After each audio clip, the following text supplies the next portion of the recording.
Ended.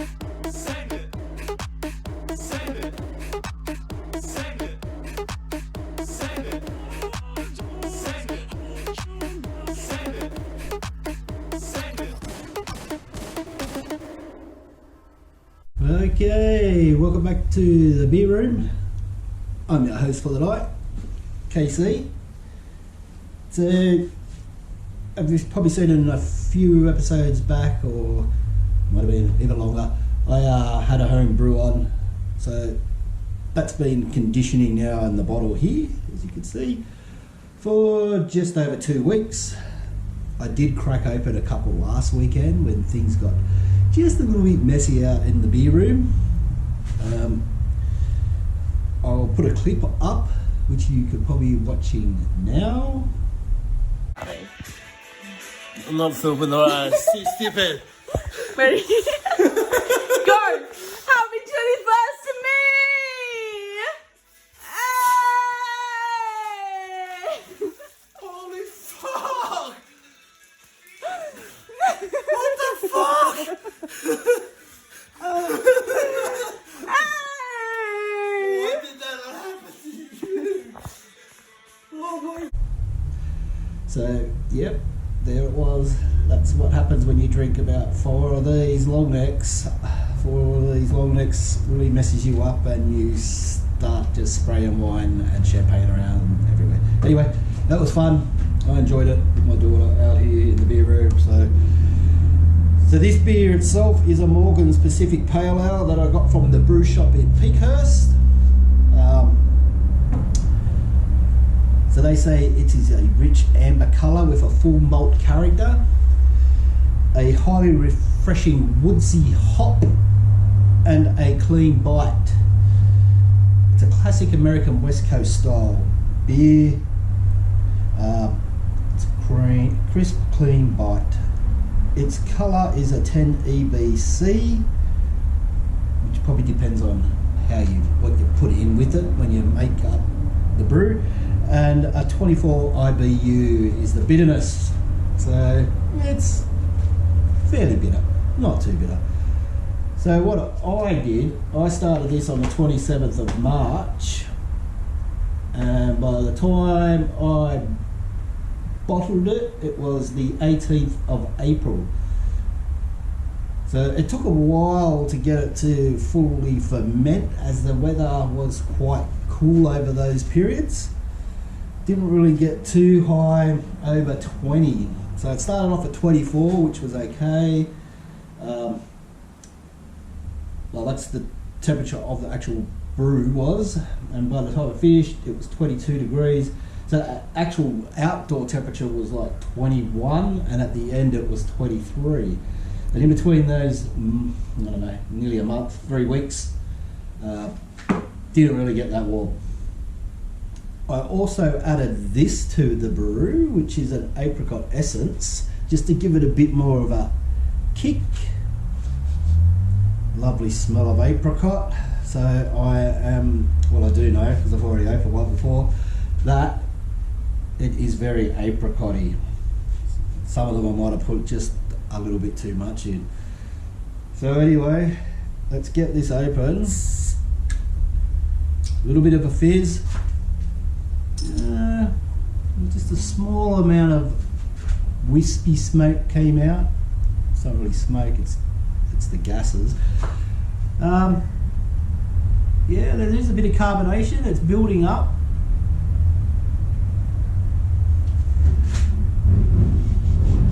Yep, she definitely smells like an apricot. So this one's going to be way up there on the fruit basket scale.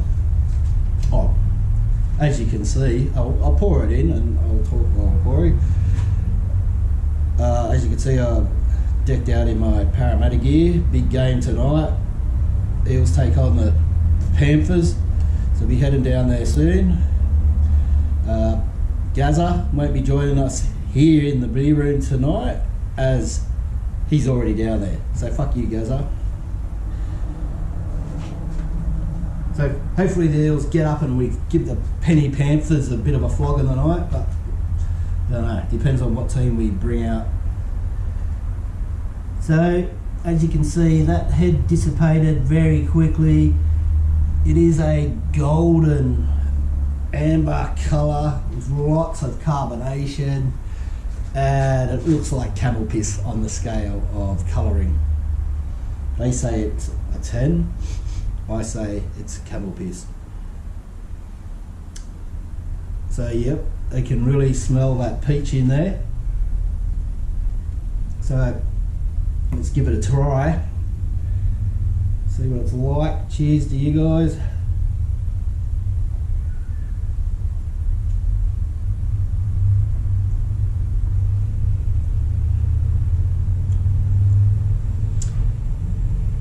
It's quite nice.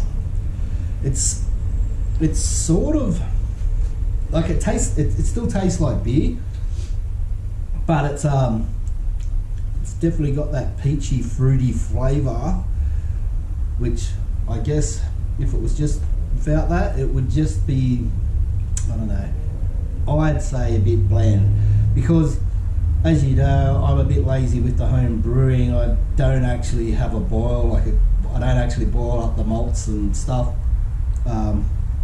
I just buy it in the can, the wort, and mix that in with the yeast and the water, and I add like different malt, maltodextrin or whatever it's called. So yeah, the yeast was an American pale ale yeast, so I've written down yeah. So I added dextrose. I added one which brought up the alcohol content, and then like 500 grams of that, and another one I had was 500 grams which actually neutralized or brought the alcohol level down. But and I don't even know what the alcohol, I can't even give you an approximate, because stupid me forgot to do the initial gravity when I first finished adding the yeast and stuff. I didn't do the initial gravity, so I don't really have a clue what it would be, but I'm assuming that it's going to be between 4 and 9%, more likely 4 point something. So it just smells, I can't smell anything else other than the apricot, which is a bit overbearing in the aroma.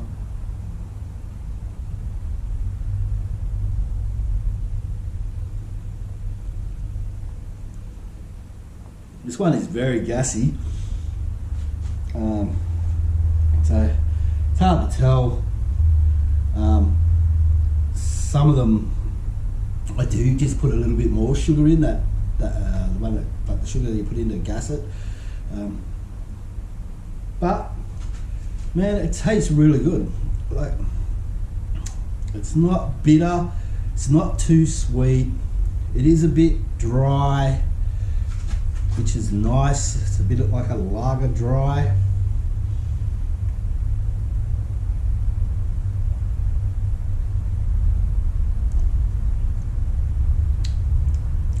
That peach just really makes it taste a lot better. It really gets rid of that home brew sort of taste. Wasn't really sure how this one was going to come out because of the temperature, and then the airlock actually fell out. I don't know how it fell out, but it fell out at the top of the fermenter at probably 3 or 4 days before I actually bottled, so I wasn't sure what that could have caused, whether it could have caused the infection to the beer. But man, I think if it did, I think this stuff was just got rid of that infection taste, that taste where it tastes a bit or disinfectant-y type taste, steel taste, disinfectant-y sort of taste. Doesn't have that. It's fucking beautiful. So if I'm gonna rate this, I would rate it. I'd rate this as a send it for sure. Like for home brew, I would send it. I'm gonna send it. So out of 5, ooh, oh, that's not happening. Let's stop doing that. I'm not an expert. I can't really do that. I just end up spilling the shit all over my bar.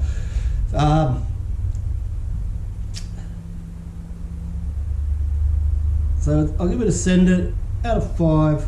I'll give it 2.9999999999999999999999999999999999999999999999999999999999999999999999999999999. 5, 4, 6. So come on, Para. Hopefully we get up and have a good win tonight. It's going to be hard. They're going to be clicked on from the minute they get out there. We can't be dropping the ball. Can't be giving away penalties, or else the Panthers are just going to be all over the fucking top of the Eels. So anyway, let's send this down. Go the Eels. Cheers and send it. Send it. Send it. Send it. Send it. Send it. Fantastic. Woo. Wow. Lots of gas in that.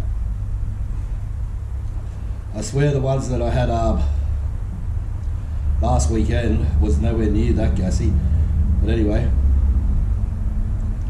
let's just see if there's any sediment.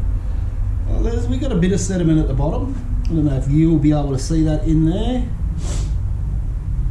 But there's a tiny bit of sediment, not much. Bit of haze at the when you get to your second, well, it's not even a second drink, when you finish off that long neck. Bit of haze, not too much. So, hope you enjoyed this video. Don't forget, like and subscribe, leave a comment. If you want to come around, hit me up. We'll get into this homebrew. I'm sure anyone, always my mates, my subscribers, because hopefully my subscribers, or most of you or my friends, you will enjoy this. So, cheers guys, go the Eels.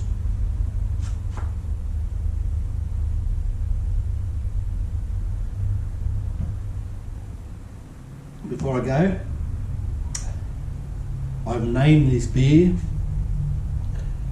the Peaches and Bieber. I don't know, does that make sense?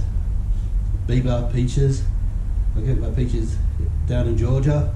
Bieber, peaches. Cheers.